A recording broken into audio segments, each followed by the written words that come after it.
সুনামগঞ্জের তাহিরপুর উপজেলার জাদুকাটা বালুমহাল ১ এবং জাদুকাটা বালুমহাল ২ জেলা প্রশাসন কর্তৃক সীমানা নির্ধারণ করে ইজারা প্রদান করলেও সীমানার বাহিরে স্থানীয় কিছু প্রভাবশালী লোক নদী তীরবর্তী গ্রামের পাড় কেটে অবৈধভাবে বালু উত্তোলন নিয়ে বিভিন্ন মিডিয়ায় সংবাদ প্রকাশিত হয়।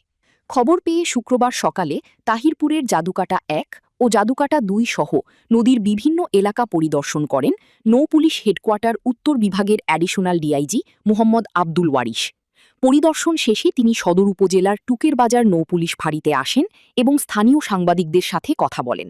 এই সময় উপস্থিত ছিলেন নৌপুলিশ সিলেট অঞ্চলের অতিরিক্ত পুলিশ সুপার জহিরুল ইসলাম, টুকের বাজার নৌপুলিশ ফাঁড়ির ওসি দিলীপ কুমার দাস, ব্যবসায়ী ও বিএনপি নেতা মোহাম্মদ রাখাবুদ্দিন, সুনামগঞ্জ জেলা সাংবাদিক ফোরামের সভাপতি ও মোহনা টেলিভিশনের জেলা প্রতিনিধি কুলেন্দু শেখর দাস, সাধারণ সম্পাদক ও দৈনিক সোনালী খবরের প্রতিনিধি মোহাম্মদ ফরিদ মিয়া সহ প্রমুখ। নৌপুলিশ হেডকোয়ার্টার উত্তর বিভাগের অ্যাডিশনাল ডিআইজি মোহাম্মদ আব্দুল ওয়ারিশ জানান, সুনামগঞ্জের তাহিরপুরের ২টি জাদুকাটা বালুমহাল সরকার কর্তৃক ইজারা দেয়া আছে। জাদুকাটা ১ এবং জাদুকাটা ২ এর ইজারার সীমানা নির্ধারণ করেও দেয়া আছে, কিন্তু একটি মহল মাঝে মাঝে সীমানার বাহিরে গিয়ে বালু কাটার এমন অভিযোগ আছে। বিশেষ করে নদীর পাড় কেটে বালু উত্তোলন করায় নদীটা ক্ষতিগ্রস্ত হচ্ছে এবং নদী তীরবর্তী মানুষের ঘরবাড়ি নিচ্ছিন্ন হওয়ার আশঙ্কা দেখা দিয়েছে। তিনি এমন অভিযোগের ভিত্তিতে সরেজমিনে ঘটনাস্থল পরিদর্শন করে এর সত্যতা পেয়েছেন বলে তিনি উল্লেখ করে বলেন, ইজারাকৃত স্থানের বাহিরে নদীর পাড় কেটে অবৈধভাবে বালু নেওয়া হচ্ছে, যা সম্পূর্ণভাবে অবৈধ। সুনামগঞ্জের জেলা প্রশাসক এই বালুমহাল ইজারা দিয়েছেন। অবশ্যই যারা ইজারা নিয়েছেন তারা নির্ধারিত সীমানার মধ্যেই বালু কাটতে হবে, এর বাহিরে কাটার সুযোগ নেই। তিনি আগামীতে জেলা প্রশাসনের অবৈধ জেলা প্রশাসক মহোদয় ইজারা দিয়েছেন এবং উনি সীমানা নির্ধারণ করে দিয়েছেন। অবশ্যই সেই সীমানার মধ্যে থেকে বালু কাটতে হবে, এর বাইরে বালু কাটার কোনো সুযোগ নেই।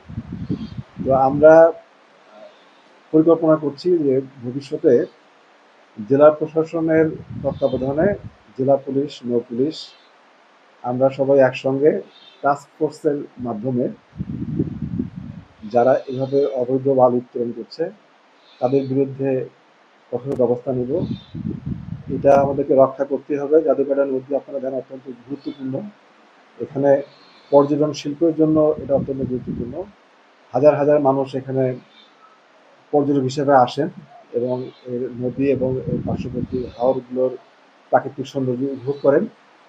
তো এই নদী রক্ষার জন্য এই অবৈধ নির্ধারিত সীমার বাইরে বালু উত্তোলন বন্ধ করা সম্পূর্ণ বন্ধ করা খুবই জরুরি।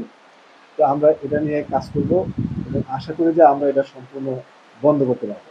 একটি পয়েন্ট আমি সবার দৃষ্টি আকর্ষণ করতে চাই, আমরা প্রশাসনের পক্ষ থেকে যেমন পদক্ষেপ নিব, তেমনি এখানে এই এলাকায় যারা বসবাস করেন, যারা নিজেরাই ক্ষতিগ্রস্ত হচ্ছেন, তাদের অনেকেও কিন্তু এই অবৈধভাবে বালু উত্তোলনের সঙ্গে জড়িত।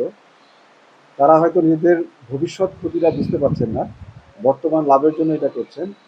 তো আমরা তাদেরকে সচেতন করার জন্য আমরা এসব এলাকায় সচেতনামূলক পদক্ষেপ গ্রহণ করব, তাদেরকে সচেতন করব, তাদেরকে বুঝাবো যে তারা আসলে এই সাময়িক লাভের জন্য যে কাজটা করছেন তাতে তাদের দীর্ঘস্থায়ীভাবে তারা নিজেরাই ক্ষতিগ্রস্ত হবে।